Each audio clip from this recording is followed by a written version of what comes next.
freeform craziness. From Warhammer Plus to Titanicus, this is 40K To me, today. to me talking about The Expanse, to me talking about whatever animes I'm watching, I will talk about all things 40K. And by I, he means we, because it's a two-man show. Okay? Well, no, I'm saying he will actually have some sort of rhyme, no reason to the things that you say. I, however, will not. Rhyme, reason? Are you sure? Are we talking about the same thing here? I am good to go, my friend. How is everybody hanging out? I actually want to know. I would like you to know what everybody's watching right now, as far as what shows are you watching? What sci-fi is getting your blood boiling? Because I just watched some Terminators go looking at some Necron artifacts in Warhammer Plus right now. Oh, that was such a good episode. Okay, so they released Warhammer Plus. They're like, there's going to be cool stuff. And they were okay. Like, I'm a Warhammer fan. I'm a Games Workshop fanboy. So I, shelled out the cash for it. Going to be getting my free Vindicare Assassin for that. And I'll say, though, holy moly, the latest couple episodes have been phenomenal. Ever since that Eldar Croftworld one, it's been just hit after hit after hit. The hits have just kept coming. I agree 100% on that. I felt that those were really hitting better on that. So I'm very pumped up about what they're doing with that. So I'm pumped. And I'm pumped as well. The Expanse, Alex, 100%, man. The Expanse is amazing. Books are good too. I told you guys about that when I first started watching The Expanse. The first episode I ever watched was by accident, and it had been the weirdest thing.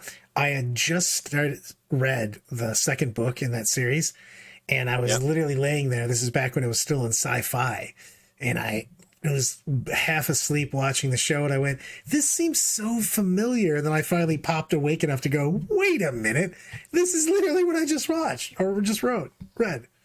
I'm not a big fan of Book of Boba. Not a big fan. Sorry. I like it. So, I just don't like. Yeah, I'll beg to differ. I'm just a fanboy for Star Wars stuff. No spoilers, of course. It's a spoiler-free zone, but I've been enjoying the exposition of it. And I like the pace. It's been like a nice little refreshing 45 minutes to watch every week. I love that. So you're saying one less squad of Hive Guard, one more Gaunt and Acolyte squad, my millionth rewatch of Hunter still needs a lot to pay. They need to see Scary pop off for sure, man. But the thing is that I just want to know what there's a lot of good stuff out there right now. I've watched some seriously great sci-fi series. Warhammer Plus has really been kicking on. I'm really excited for. I really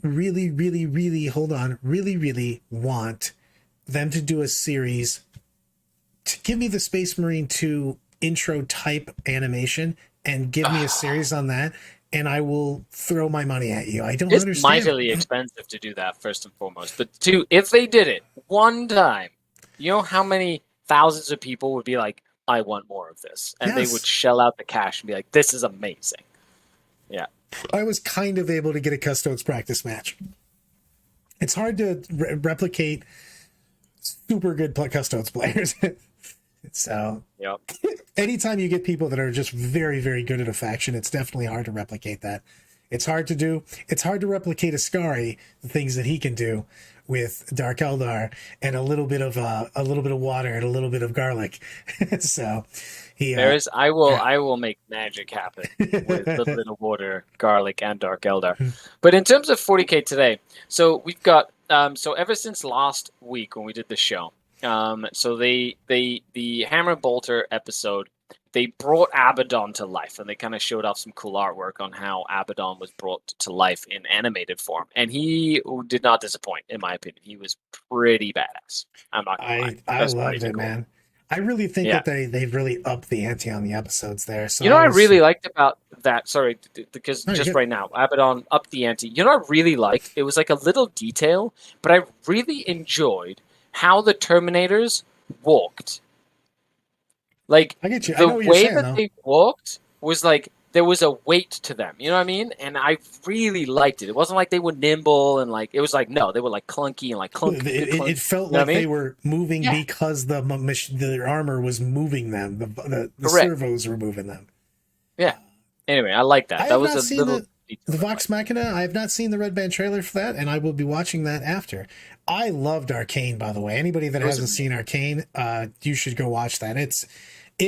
I was very not skeptical, but I just had no real hopes for it. You know what I mean? Mm-hmm. And then I watched that, and I loved it. I thought it was great. So that was fantastic. Also, we got tons. I mean, if you haven't watched an Arcane stunt animation would be really cool for 40K as well. Get on that, GW. Come on, show us some cool stuff. In the 40K today, man, I think Custodes are coming out strong. I think the thing is with Custodes, I feel it's a lot like Grey Knights. It's more, they have more, there's more tricks, but I do think that Custodes were fairly easy to see their strengths right away, though. You know what I mean? Like you went Emperor's Chosen, they basically have master crafters.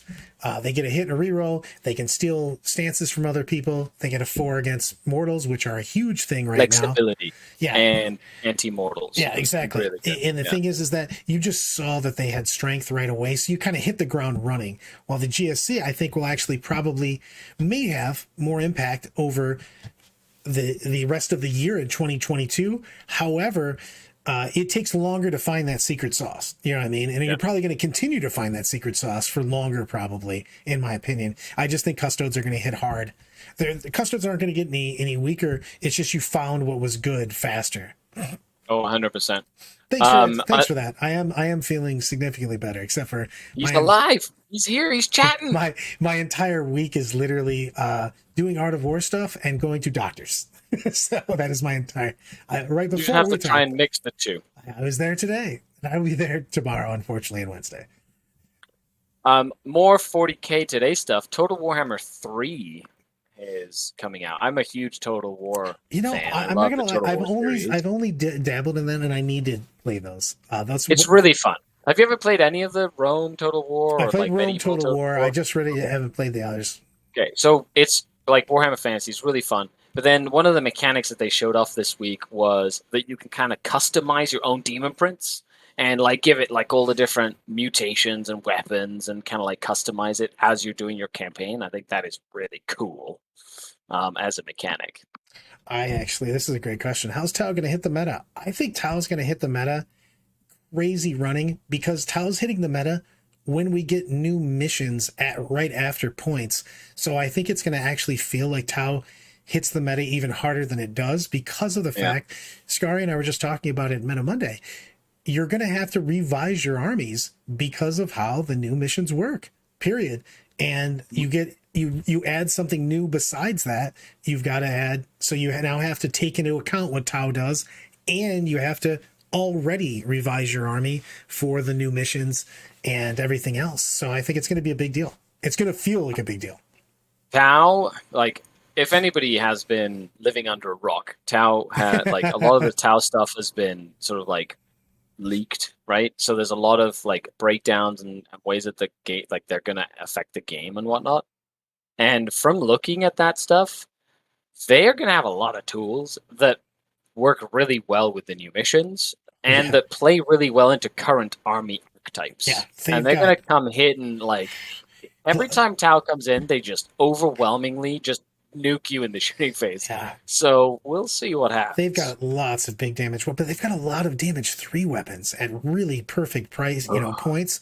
But the thing is the new Tau, I'm excited for Tau just because of the fact that Tau are going to finally play the way that Tau Fluff says they play, which is this mobile army that's, leapfrogging over each other, laying down suppressive fire, you know what I mean? Really doing that kind of cinematic stuff. And they've historically been this gun line of just with protocols and stuff, and you just can't do anything about it.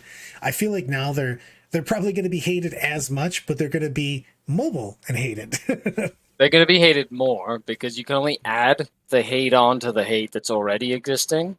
and that hate doesn't go away. You can add more hate. More hate, just a little And bit, then a side of hate. Uh, I would like what my I'm town really with a side of hate. exactly.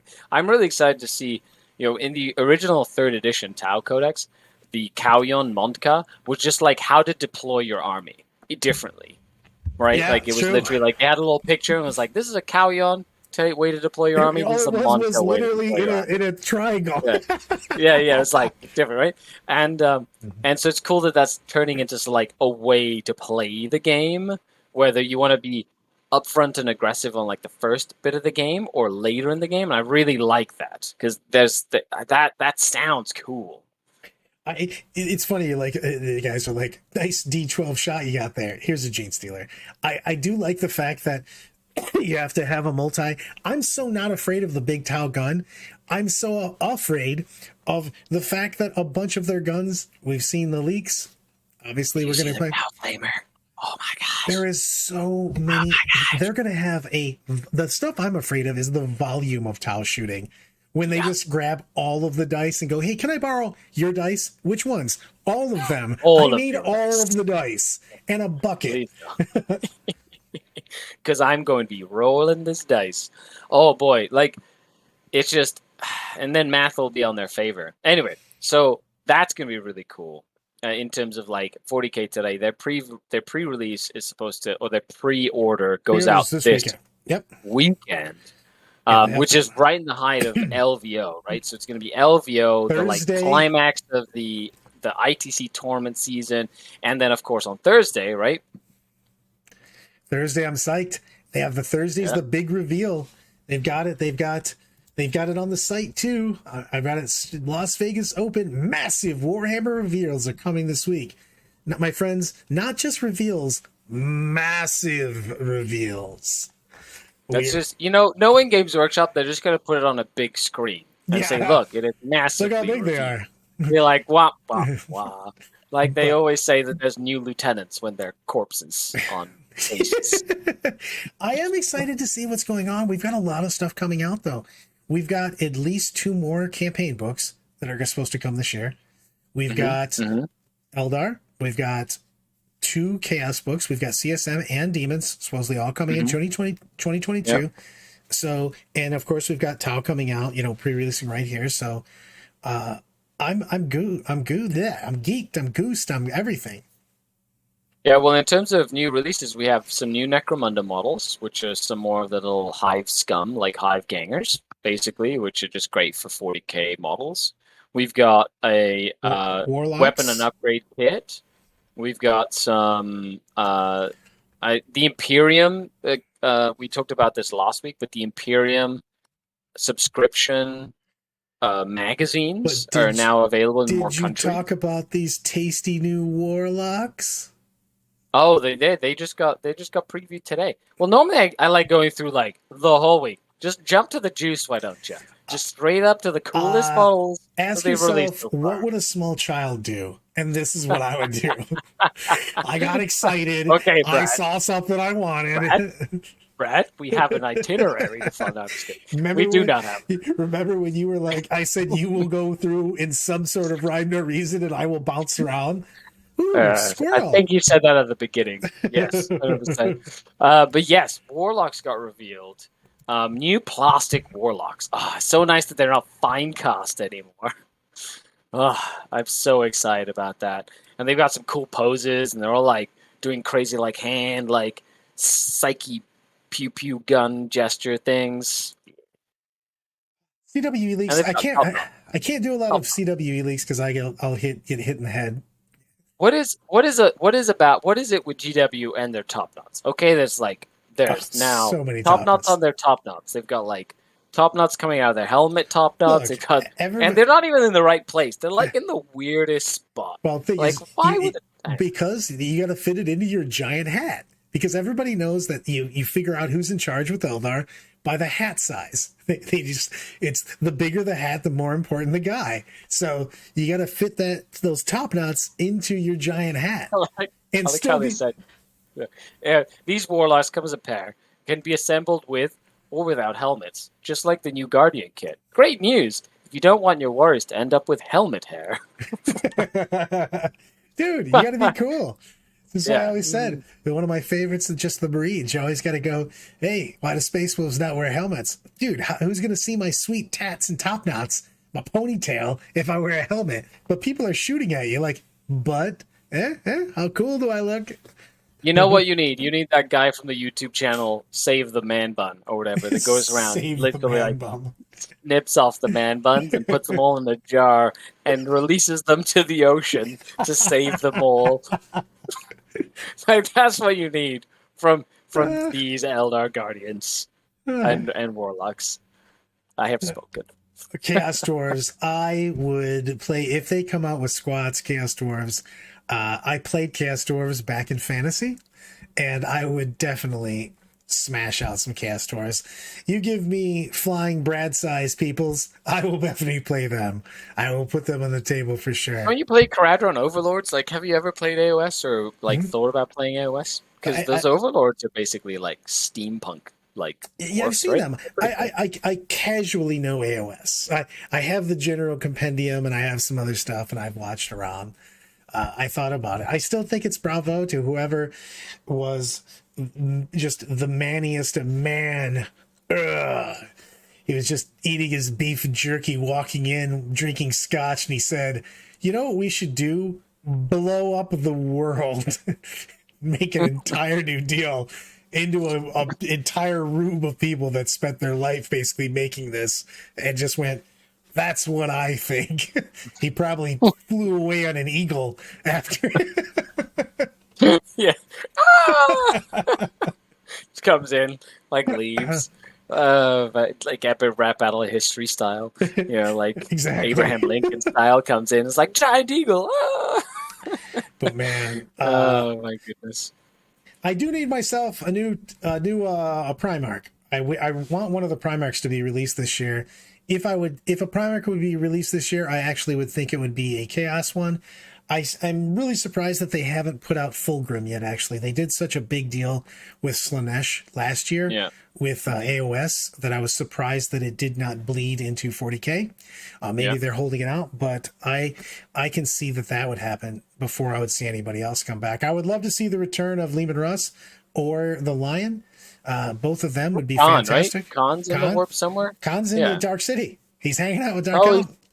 Oh, is he? Yeah, he's cruising around. He's probably. I should probably read that book wherever he is in that book somewhere. Yeah, there's multiple Primarchs that could come back, and I would love to see them. You know what I mean?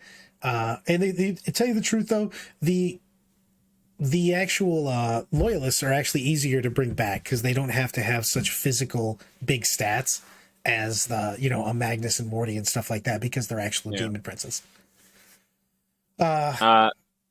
Hold on, we got some good questions here. Mm-hmm, I love it. Let's go.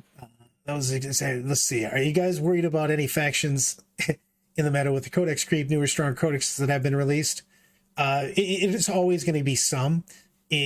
I'm not super worried. The thing is that once we have everybody have some of their toys, the problem is that what has to happen is everybody gets new. The new's obviously going to have some codex creep, but everybody needs to get something that already had a codex, needs to get something in the supplements. You know what I mean? You got to get an army of renown and whatever. Just some new way to play your army is always going to feel a little bit better.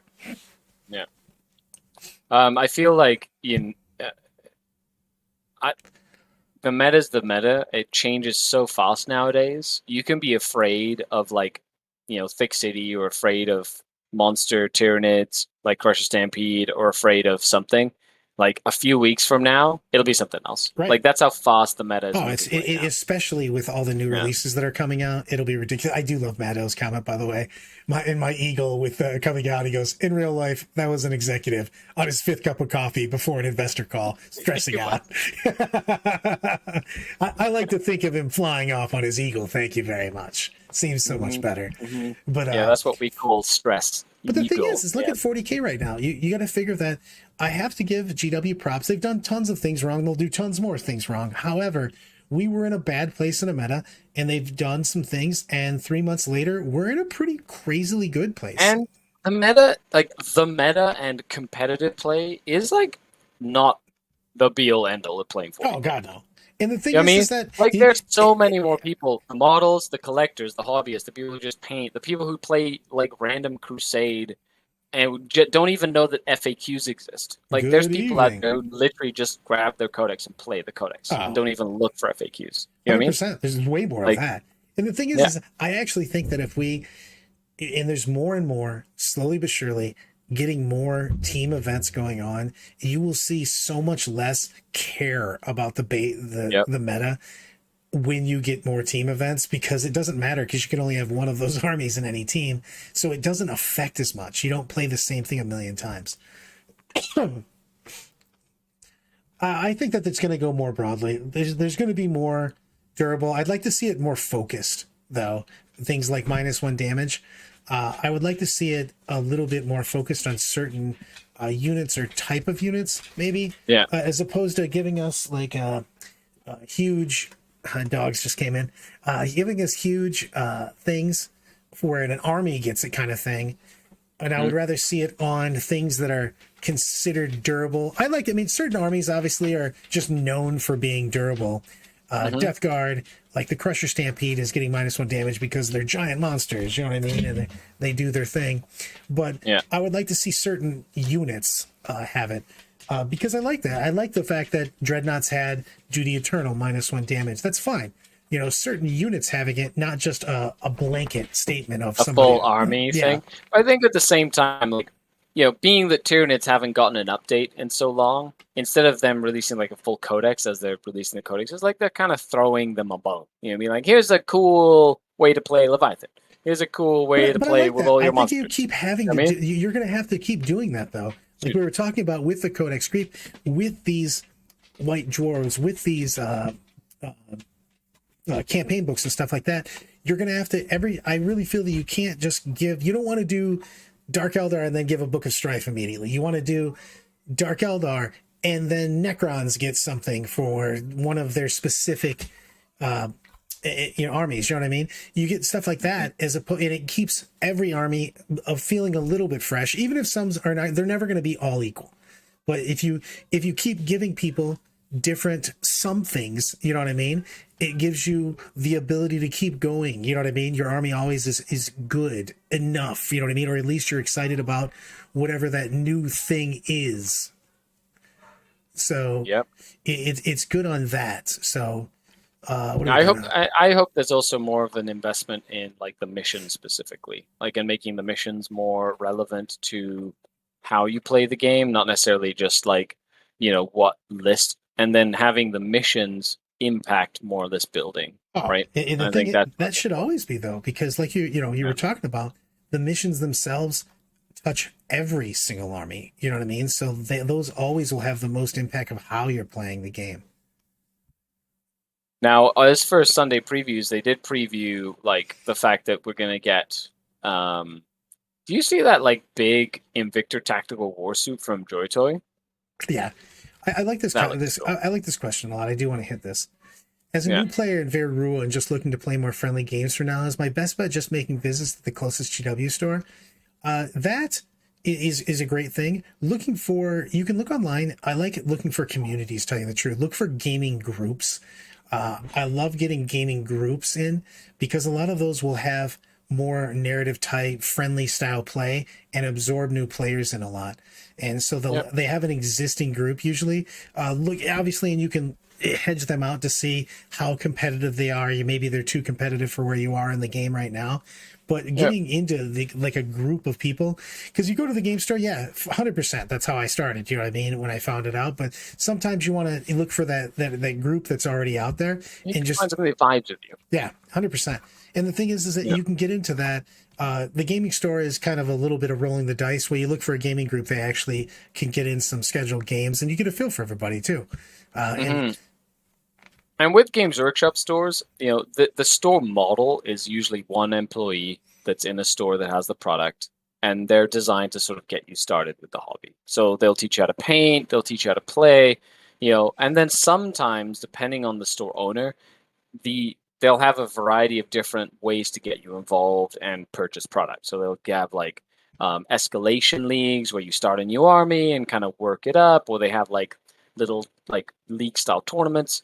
So, but that really depends on how involved the store owner of that Games Workshop is. Like I know Games Workshop owners that are very involved and run crazy campaigns for like all their local like people and build a community around the GW.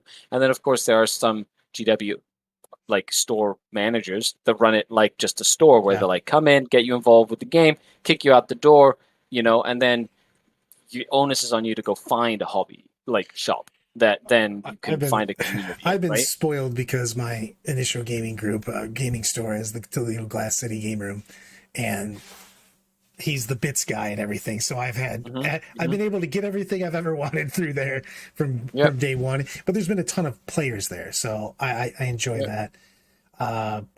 When I started, there was no GW store. It was literally a store that I had to get on a train and go an hour-long train ride, and then I had to get on a bus, do like a 20-minute bus ride, and then walk for 20 minutes, and then I got to the game store. And I did that every Saturday to go play games. If you've got to go pretty far, too, he was saying he has to go really far. Trying out TTS, there's a lot of different downloads for TTS that make the TTS a billion times better than the base game of TTS is also. I hated TTS when I first tried it, and now that I've got about 20 add-ons for it, I love it as a teaching thing, but also just to get in games with people that I have lots of friends that are really far away from playing 40K. You know what I mean? So I love to touch base with that. So for sure, take a look at that. But you definitely want more of the add-ons and stuff like that. Oh my God! It's a good tool. When is FLG going to release this? I do not even know. Don't get me started on that. I was so excited to do my road to LVO this morning and talk about the LVO lists, but they're not live yet. So I wonder why. They might be waiting for quite a few people to even submit lists if they're waiting that long, right? Like normally you want to kind of release them, get people to I mean, that's like what they said about that stuff. Yeah. Went to the TC. I'm glad that you had fun, man. At the Glass City. I love it. Love to see that. I hope that first tournament ever. That's cool. Nice. I love tournaments. I love tournaments just from the camaraderie sense. It's the thing when you go to a tournament, obviously you always want to, do well, increase and everything. But in the end, you're whatever you are, you're 1-1, you're 3-2, you're whatever. That number is meaningless as long as you're having a great time and hopefully just doing a little bit better or learning a little bit more than you did the very last time. I feel that 100%. My first tournaments that I started to go to, just like everybody else, I got destroyed and I kept learning and I kept learning quickly. And I had a great time every time.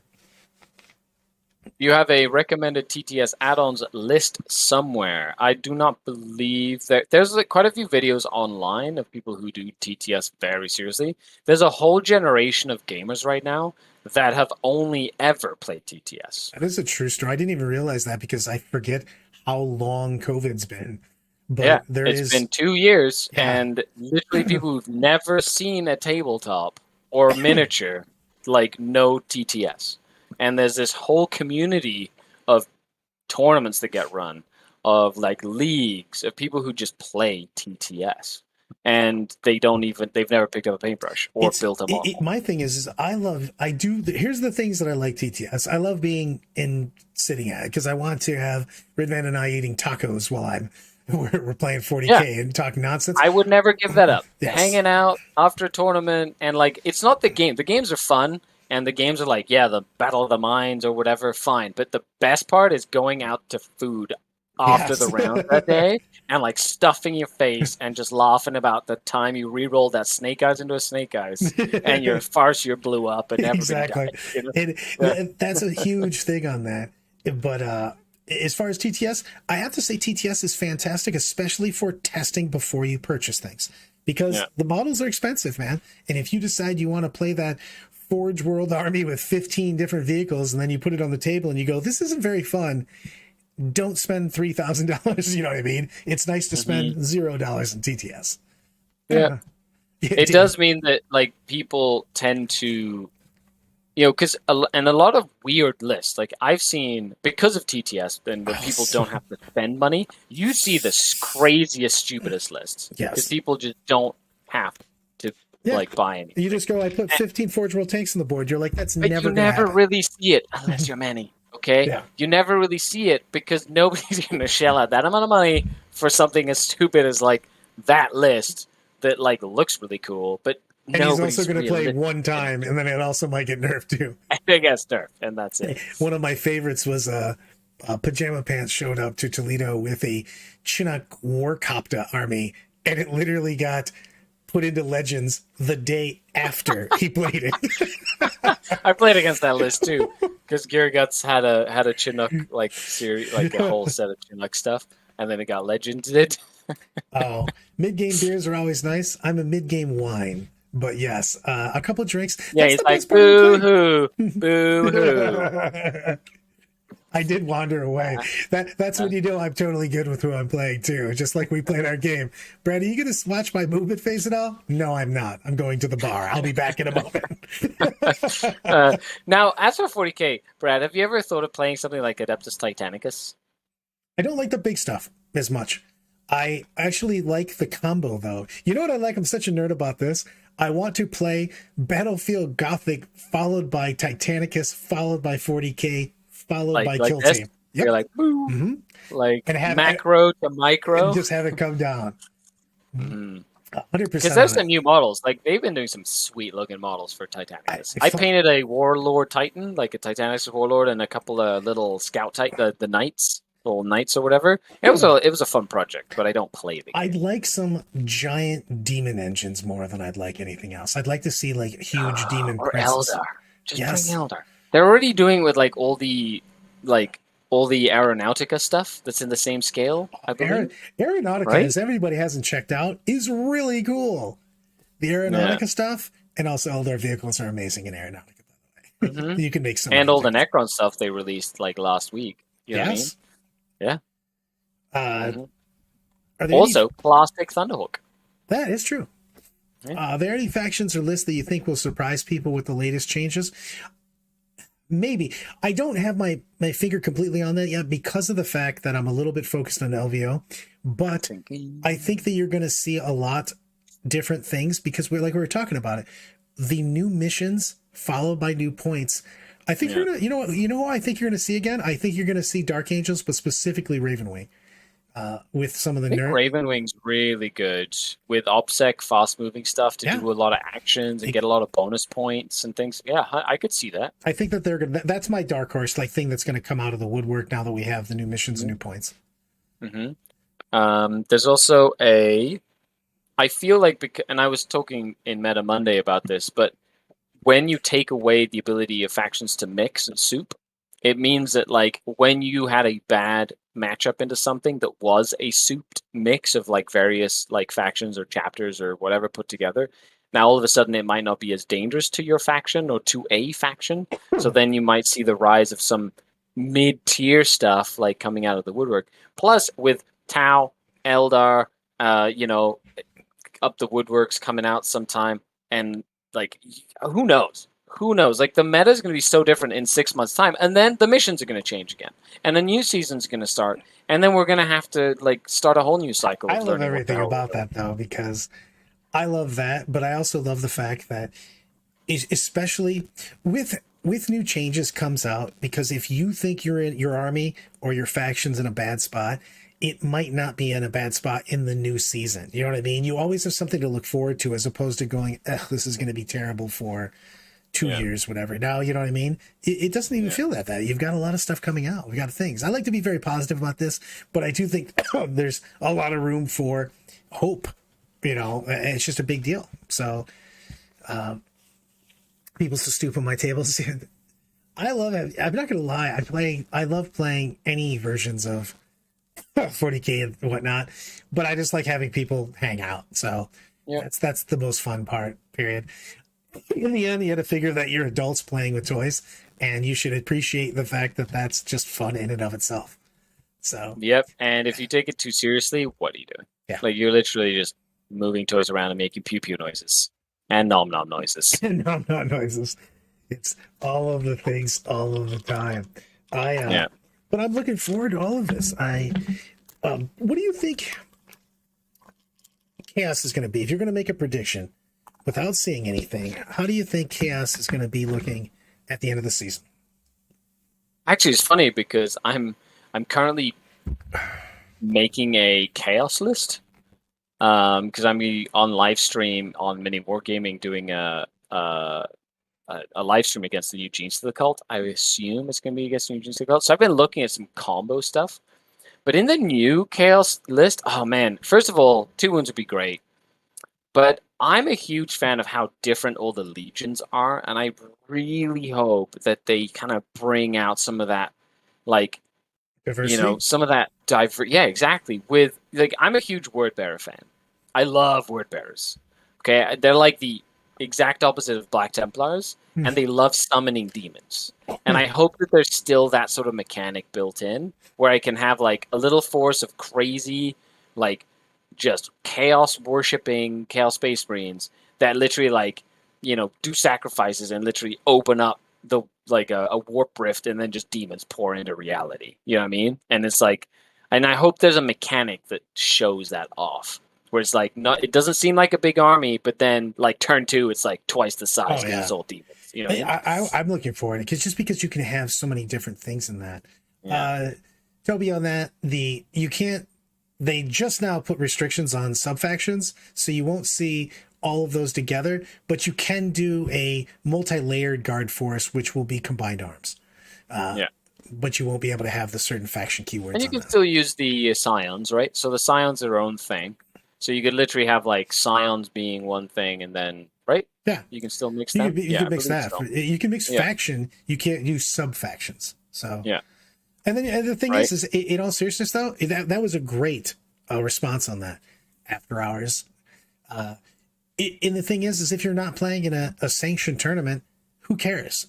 Put it together legally, and you don't even worry about the specific tournament rules. If you like playing that way, play that way. You can literally do whatever you want with your friends playing a game. 100%. It's literally rolling dice. That the rules themselves are totally made up by the people who made up the rules. And you can literally make up whatever rule you want, and it's just as valid as the rules that the official people making the rules made. It's the pirate code, which is basically a set of guidelines. It is. Yeah. I think my bolters automatically hit today. And if your friend says, sure, you're like, amazing. Well, here's the thing that I do want to put out to everybody. With all these new books coming out, don't let anybody spoil your fun telling you that one thing's bad or is not playable before you've ever put it on the table. Put whatever the hell you want on the table. Everybody finds things that are good later. Put that out, especially if you've spent a lot of time painting and whatever else. I just hate that people get very disappointed because, this guy online said that my Wraith Blades are terrible, or the Tau broadsides are not worth taking. Put them on the table, man. Play them and see what you think about it. Maybe your play style's different. Sky plays a little bit different than me. He might like a unit more than I do. I might like a different unit than him. Back and forth. There's value in all these things. And the thing is that even if it comes down to the fact that you think maybe that is the correct thing, find out yourself, man. Just play the game. Enjoy yourself. Figure it out. There are so many pundits on the online space that influence newer players or that intimidate people because of the fact that they're so like certain of the way of saying something, even if it is a very negative thing about the game. So, like, Brad, you've been playing for many years. I've been playing for many years, and the game has always changed, and units have been good, bad, and ugly, and great. So have codexes. At the end of the day, I can still use my Cavalite Warrior that I painted 20 years ago in my army today. And that's the thing. And I love that. The best is what you just said is so perfect in the comment. Considering how things are shaking up, what advice would you give a newish player trying to get into competitive? The concern being interested in an army that was impacted harder. The biggest thing that you need to do is exactly how Scar was saying. Get an army that interests you, one, that has the feel that you want to have, and then build a competitive army around it. Because if you just get list A that people say is unbelievably great, but it's not fun for you. It's not the way you like to play. You're not going to get enough games with it because you don't want to. You're not going to play it as well because it doesn't play the way you want to play, and you're not as interested in it, you know? Yeah. So get something you want to play, you know? That's the start there, and then build from there. But and as always, get an army, any army, it doesn't matter what army you're playing, get an army that plays to play the game, to score points, to win. You'll feel better if you can. Right now in the game of 40K, there's points you can score yourself that your opponent just can't stop you. Get your army together to do that before you do anything else. Then you can start trying to deny points and do other things. And in terms of longevity, Chris Garcia, you know, like, one of the reasons I can build a competitive Drukhari list or a competitive Black Templar list or Croftwood list or whatever with the models that I have is because I've been collecting for 20 years. So I've slowly gone, I like this unit or that unit, and sometimes I get two of the one unit or whatever. But over 20 years, I've amassed a collection where no matter what is good or bad, I can sort of piece together something that will do well with the mission format or the game edition at the time, right? And it's not always perfect, but it means that it's less expensive to do, and I have practice with them, and the time investment and the money investment that I did for that unit 10 years ago is one that I'm still using today, right? So it's like a longevity, long-term investment. Now, don't get me wrong. Some people like buying the newest, bestest thing, building it, painting it, and using it all, and then as soon as it's not good again, selling it or giving it away or whatever, and then doing it again with something else. And some people are fine doing that. It's not something I enjoy, but that might be the thing you like to do. I like, however, pulling out my 20-year-old models and telling the story of Sergeant Billy and his charge that he made in 2000 to win me the game. And you'll remember those moments too. Like, there's some good moments with your miniatures that way, for sure. And that's the thing is, as I said, it's why don't let anybody tell you how you should or should not play the game. In the end, I don't remember half the rules from 7 editions ago, but I remember the crazy things that happened when we talked about it later on when I was eating a burger or something. We should schedule, Brad, you and I should schedule a Art of War live special where we just reminisce about the stupidest things. I would love 40K that. edition by edition. And we should do like a, I only played in 3rd, but if we do like a 3rd edition, 4th edition, 5th edition, 6th edition, and then do maybe like a tier list of all the stupid stuff, and then like tier them in most stupid to least stupid or whatever. I think that'd be great. I love everything about that idea, and I'm going to make this happen. Let's bug Nick. Let's bug Nick to put it in the schedule. I'm harassing. It's a harassment time. We'll make it happen, Captain. That's going to be so good. Because you kids that are watching don't even know, okay? You don't even know. You don't even know. You think Thick City's bad? You don't even know. I appreciate you guys saying that you like this stuff, Yeah, let us know. Put a comment, let us know what you like. If you're in the War Room or on the Art of War Discord, let us know as well through there. We really appreciate it. Today's been really chat. You in chat have been very lively today. It's been fantastic. Excellent. I'm putting out all of the good things. Story, tell me how I should live my LVO. Oh, well, since you're winging it. I am definitely winging it. You're just going, I'm going to say you're pulling a Nick. I don't care what you say. You are pulling such a Nick right now. And I love it. I absolutely love it. Now I can use you as an example. There was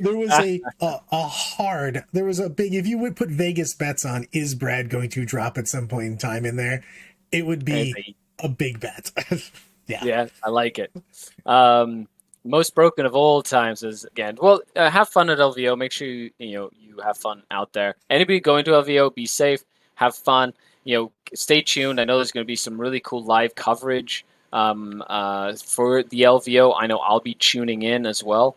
As always, if you need anything, don't hesitate to reach out to us in the Art of War for your Art of War stuff. Needs. Yeah. All your needs. Anything from coaching to poaching. No, I'm just kidding. Coaching to poaching. I'll show you how to set a beaver trap. It'll be fun. These can't take these Canadians anywhere. He's just moose poaching over here. Yeah, you gotta get a canoe and you tap your maple tree and you like boil the syrup. With that, I can't get any higher than poaching the moose with tapping the maple tree. Everyone, I will talk to you. I hope we have awesome stuff to talk about after LVO. We will, but I'm super excited for the Thursday stuff. So there is going to be lots of things to talk about, and we will be kicking out more, and we're going to figure out some of these crazy videos, and we're going to put that out there.